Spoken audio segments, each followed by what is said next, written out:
কেন্দ্রিক একটা উন্মুক্ত সমাজ তৈরি যাচ্ছে। সেইখানে আমাদের পাবলিক এবং প্রাইভেট করুন, যেটা হলো যে অবশ্যই আমরা চাই না যে বিশ্ববিদ্যালয়ে হতে পারে যে ধরেন আমাদের বেশি হলে আমাদের কিচ্ছু এসে যায় না। এবং আপনারা মনে রাখবেন যে জেনারেশন আন্দোলন করছে, এরা আপনাদের রাখবেন যারাই ক্ষমতায় আসে আপনারা শত্রু হয়ে। শিক্ষককে বক্তব্য দেওয়ার জন্য সুযোগ করে দিতে পারছি না। বিভাগের সম্মানিত শিক্ষক আমাদের সকলের প্রিয় সালেহ। গুড ইভিনিং, শুভ সন্ধ্যা। এবং কিছুটা সময় নেই বলি, কিন্তু মনে হচ্ছে যে খুব বেশি সময় নেই। তো কথাটা হচ্ছে যে শেষ পর্যন্ত গত 15 বছর আমরা তাদের দেখছি। এখানে এদের টেকানোর জন্য অনেক কম্পোনেন্টের প্রয়োজন হয়। কেউ ইচ্ছায় কেউ অনিচ্ছায় তাদের ভূমিকা গলায় দড়ি বাধা পশুর মতো আচরণ করেছে। এই কথা বললে চলবে না।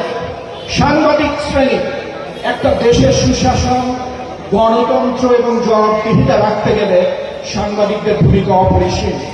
তারা স্বেচ্ছায় গলায় দড়ি পড়ে নিয়েছে। আরেকটা জিনিস আমাদের মনে রাখা দরকার, বনের পশু কখনো নিজের গলায় দড়ি পড়তে চায় না। এই কাজটা শুধু মানুষ নামের কিছু প্রাণী স্বেচ্ছায় এই কাজটা করছে। কাজে এই সমস্ত জায়গাগুলো যদি আমাদের নজরে না থাকে তাহলে আমরা আবারও পথ হারাব।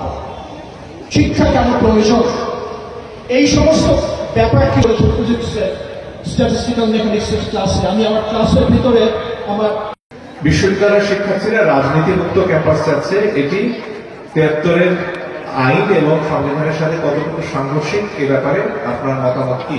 আসলে সংবিধান কি হবে তার উপর নির্ভর করবে সংবিধানের সাথে আইন সাংঘর্ষিক কিনা। সংবিধান আগে ঠিক করি আমরা, তারপরে এই প্রশ্নগুলো আসলে উত্তর দিতে পারবো। বিশ্ববিদ্যালয়ে ছাত্র রাজনীতি আমরা চাই কিভাবে ছাত্র রাজনীতি চাই সেটা প্রত্যেকটা বিশ্ববিদ্যালয়ের ছাত্রছাত্রীরা নির্ধারণ করবে। সবাইকে অসংখ্য ধন্যবাদ। আসলে আমি খুব নগণ্য একটা মানুষ, এখানে যারা আছে